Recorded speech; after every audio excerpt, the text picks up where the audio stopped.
Cada 4 años se espera que decidamos quién será nuestro próximo presidente o presidenta.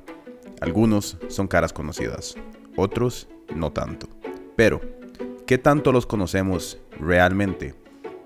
Esto es Hasta Ahora, una serie original de No Pasa Nada, donde les damos un poco más de contexto sobre algunos de los aspirantes a la presidencia para las elecciones del 2022. Hoy hablamos de un candidato reciente y polémico, Fabricio Alvarado. Mire, nosotros nos ubicamos más en una línea de centro derecha. Así incluso nos han calificado analistas y así nosotros tenemos clara que esa es la línea de nuestro pensamiento. ¿Sí? Hay candidatos haciendo política que buscan confundir. Mientras cambian de posición a diario sin disimular su oportunismo, yo por el contrario vine a hablarle con la verdad.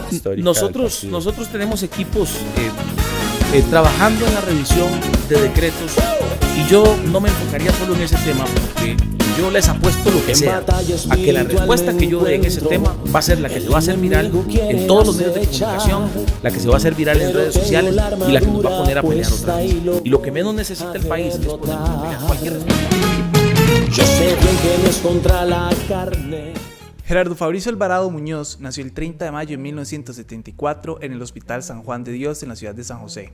A pesar de que su sueño desde niño era ser futbolista, al punto que hizo las pruebas con la edición menor del Deportivo Saprissa, su segunda pasión y uno de los ejes de su vida fue la música. Desde muy joven la música formó parte de su vida, ya que su padre, Luis Gerardo Alvarado, fue cantante de diversos grupos musicales, entre ellos uno llamado Taboga Band. Su amor por la música aumentó cada vez que acompañaba a su padre a los bailes y actividades que realizaba la banda. A sus 8 años comenzó a aprender a tocar la trompeta y su padre le enseñó las primeras notas de la guitarra, una herramienta que en un futuro lo pondría debajo de los reflectores. Cursó el kinder y la primaria en la escuela Dr. Calderón Muñoz, donde mostró sus primeros intereses en el periodismo, al participar en los concursos de oratoria e imaginarse como un presentador de televisión. Y es que Fabricio no es un desconocido en la oratoria, si bien sus discursos no son los más fundamentados, su elocuencia y seguridad se convierten en persuasión, otra herramienta que le ha permitido ascender en la escalera política. A partir de 1987 comenzó sus estudios secundarios en el Liceo de San Miguel en Desamparados. Fue en esa etapa donde comenzaron a sumarse sus aspiraciones políticas. En 1989 fue el presidente estudiantil del colegio y en 1991 fue el jefe de campaña de una de sus amigas de la infancia. Durante ese periodo, a principios de 1990, sucedió lo que él describe como el momento más traumático de su vida, la separación de sus padres. Según ha contado en entrevistas, fue una separación que vivió de cerca, una separación violenta en la que hubo agresión entre sus padres. Esta separación le dejó marcas en su vida, su forma de ser, especialmente en su autoestima y en la relación con su padre, de quien se distanció tras el divorcio. Pero según ha explicado, todo esto lo logró dejar atrás de mano de Dios y la religión, y es acá donde entra en juego el segundo de sus ejes, la religión. Jesús también dijo: yo soy el camino, la verdad y la vida. Nadie viene al Padre si no es por mí. Si bien Fabricio creció en una familia cristiana, su primer acercamiento importante con todo este mundo se dio cuando tenía entre 14 y 15 años al acompañar a su novia del colegio a una reunión de la Pastoral Juvenil de Desamparados. Y desde ese momento, la religión ha formado parte primordial de su vida, en especial porque tuvo la oportunidad de unir sus dos mundos, la música y la religión. Con su experiencia en la guitarra, formó parte del coro de la Pastoral. Más adelante, en su primer año de la universidad, luego de ganar el Festival de la Canción, se le comenzó a invitar para que cantaran iglesias evangélicas a pesar de ser un católico. Según ha contado, dentro de la iglesia católica llevaba una vida desordenada, marcada por las fiestas y las mujeres, algo que según él no era congruente con lo que decía que hacía en su vida personal. En una entrevista para el medio Teletica, Fabricio Alvarado reveló que en el 2003 recibió el aviso de una compañera periodista que le contó sobre una supuesta carta que salió de la Reforma con destino al diario La Extra, en la que se nombraba a varias personas que iban a sufrir un intento de asesinato. En esa carta venía su nombre. Esta amenaza de muerte lo hizo replantearse ciertos aspectos de su vida, entre ellos su relación con la iglesia católica, y comenzó a buscar un estilo de vida que fuera acorde a su relación con Dios. En ese momento, por decisión propia, respaldada por el consejo de varios de sus amigos, entre ellos Laura Moscoa, su futura esposa, tomó la decisión de migrar hacia la iglesia evangélica. En el 2004 ingresó a la iglesia evangélica Ríos de Alabanza. Dentro de esa iglesia fortaleció su relación con Laura, a quien ya había conocido en la época en la que aún formaba parte de la iglesia católica. Ellos se conocieron durante una de las invitaciones que se le habían hecho para cantar, ya que ella formaba parte del grupo de danza. Años después, específicamente el 7 de julio del 2007, se casaron. Según han dicho, escogieron esa fecha porque el 7 es el número bíblico de la perfección. Ya nos adelantamos mucho, volvamos a sus estudios. Luego de salir del colegio, Fabricio Alvarado se dejó llevar por una de sus sus pasiones y comenzó a estudiar la carrera de Ciencias de la Comunicación Colectiva en la Universidad de Costa Rica. En 1996 conoció a Francisco Prendas, hermano del actual diputado Jonathan Prendas. Francisco y Fabricio se hicieron muy amigos y en un futuro él se convertiría en el asesor de campaña y aspirante a la segunda vicepresidencia durante la campaña electoral de Fabricio con el Partido Restauración Nacional. Uno de sus profesores universitarios, Jorge Valverde, asumió la dirección del noticiero NC4. Valverde lo llamó para ofrecerle un puesto como practicante dentro del noticiero. 3 meses después, se le contrató oficialmente como periodista al noticiero NC4. Dentro del noticiero se desempeñó como reportero de sucesos, lo que le imposibilitó mantener el ritmo académico y tomó la decisión de abandonar la carrera para mantener su trabajo y apoyar en su casa. Según ha explicado, terminó el plan de estudios, pero le quedó pendiente el trabajo comunal universitario. Luego se convirtió en el presentador del noticiero Repretel Canal 6, donde ganó cierta fama. Tras 11 años como reportero y presentador, el 30 de julio del 2009, Fabricio dejó Repretel para dedicarse a la música cristiana y a predicar. Para el 2004 grabó su primer disco de música cristiana llamado Tu Amor Es Todo, y ese mismo año se estrenó su popular canción Batalla Espiritual. ¿Quién contra mí si tú estás con tu armadura en mi vida? Resistiré cualquier ataque de Satanás.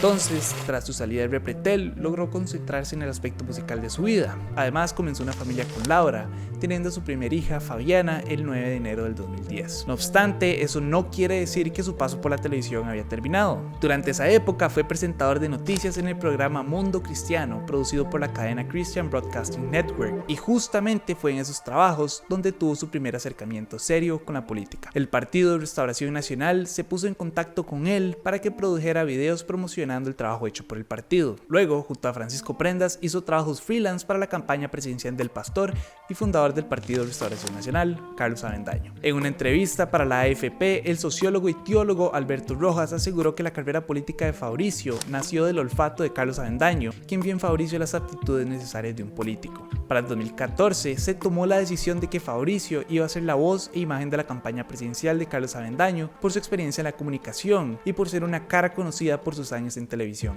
A una semana de la convención del partido, Reinaldo Salazar, candidato a diputado por el primer lugar de San José, decidió renunciar a su puesto y el comité del partido le ofreció el lugar a Fabricio por su capacidad de oratoria y conexión con la iglesia evangélica y católica. Tras consultarlo con Dios y con su esposa Laura, Fabricio decidió aceptar la diputación. Tras las elecciones del 2014, se convirtió en el único diputado por el Partido de Restauración Nacional dentro de la Asamblea. Este grupo se opuso a todo lo relacionado con la unión de las personas del mismo sexo y la fertilización in vitro, al punto en el que en el 2015 presentaron un recurso de inconstitucionalidad ante la Sala Cuarta para detener el decreto presidencial que regulaba la fecundación in vitro. Este recurso dio frutos y se suspendió el empleo de la técnica, a pesar de que era un tema de importancia dentro de la Corte Interamericana de Derechos Humanos. Ahí comenzó la relación negativa entre Fabricio y la Corte, una relación que pronto volvería a tomar importancia. Más allá de eso, Fabricio mantuvo sus posiciones conservadoras, oponiéndose a la legalización del cannabis, el aborto y, por supuesto, la ideología de género.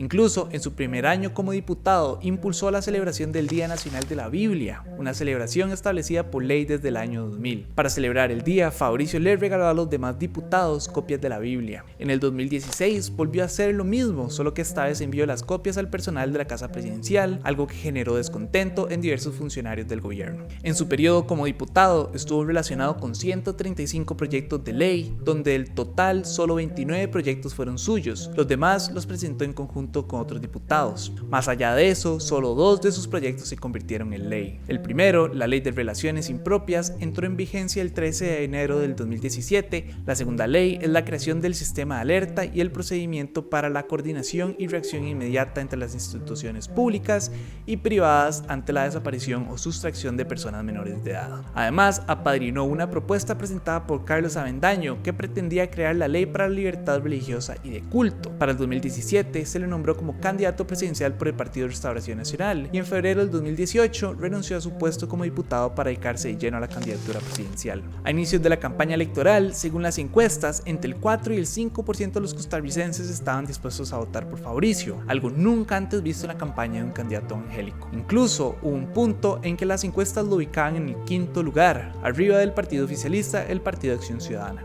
No obstante, lo que le permitió escalar en las encuestas fue la consulta hecha a la Corte Interamericana de Derechos Humanos. En mayo del 2016, el gobierno de Costa Rica envió una opinión consultiva a la Corte Interamericana de Derechos Humanos sobre el matrimonio igualitario en el país. La Corte acogió la solicitud y en noviembre del 2017 concluyó que los estados debían garantizarles a las personas del mismo sexo todos los derechos existentes en la legislación, incluido el derecho al matrimonio, sin discriminación alguna frente a las parejas heterosexuales. Esta resolución volteó a la mesa de conversación y el enfoque principal de las votaciones quedó escrito. La posición de Fabricio en torno a la opinión consultiva fue la de esperarse de un candidato conservador, oponerse rotundamente al matrimonio igualitario. Incluso amenazó con retirar a Costa Rica a la Corte Interamericana de Derechos Humanos en represalia por su opinión consultiva.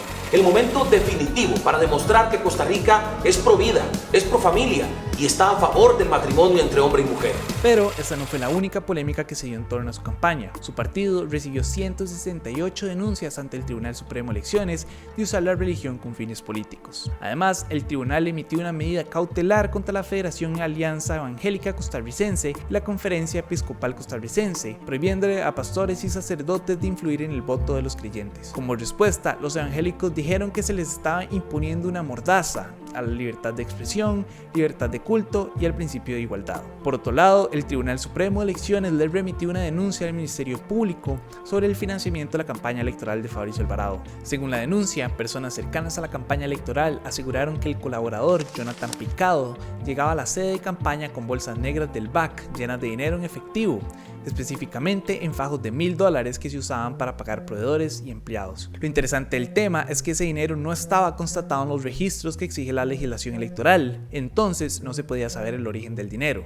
Además, aseguraron que se agendaban cenas de recaudación en hoteles y restaurantes en las que participaba Fabricio. Eso sí, el partido solo reportaba al Tribunal Supremo de Elecciones una pequeña parte de lo recaudado. Por si fuera poco, según el tribunal, 3 proveedores confirmaron haber recibido $96,000 en efectivo sin que aparecieran en los registros del partido. Todas estas acusaciones fueron respaldadas por el primo de Fabricio Alvarado, Luis Alonso Naranjo, y su esposa Paula María Lucas. Según Naranjo, Fabricio le comentó en varias ocasiones que las donaciones en efectivo eran normales, pero que nunca se le pagó por sus servicios como proveedor de servicios de producción de la campaña. Por su parte, Picado aseguró que esa acusación era falsa y que el dinero que él donó a la campaña fue notificado. A pesar de todas estas polémicas, su posición en torno al matrimonio igualitario le generó una enorme popularidad entre la población. En las votaciones del 4 de febrero del 2018 obtuvo un 24,91% de los votos. Esto le permitió pasar a una segunda ronda contra el oficialista Carlos Alvarado. Esa segunda ronda se celebró el 1 de abril de ese mismo año y Fabricio sufrió una derrota aplastante contra Carlos, quien obtuvo un 60,8% de los votos. Tras las elecciones, el martes 23 de octubre del 2018, Fabricio Alvarado renunció al Partido Restauración Nacional,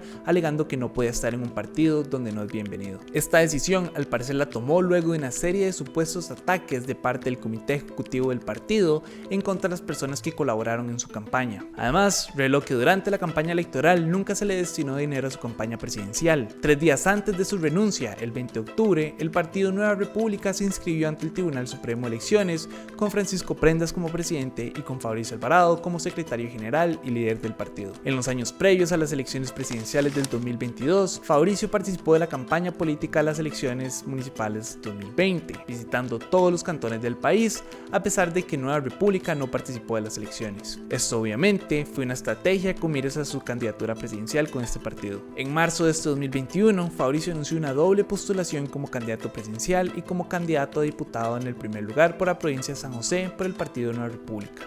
Aún es muy temprano de definir, pero las encuestas previas a las elecciones muestran a Fabricio en los primeros puestos en la intención de voto y solo el tiempo dirá si Fabricio se va a convertir en el próximo presidente de Costa Rica.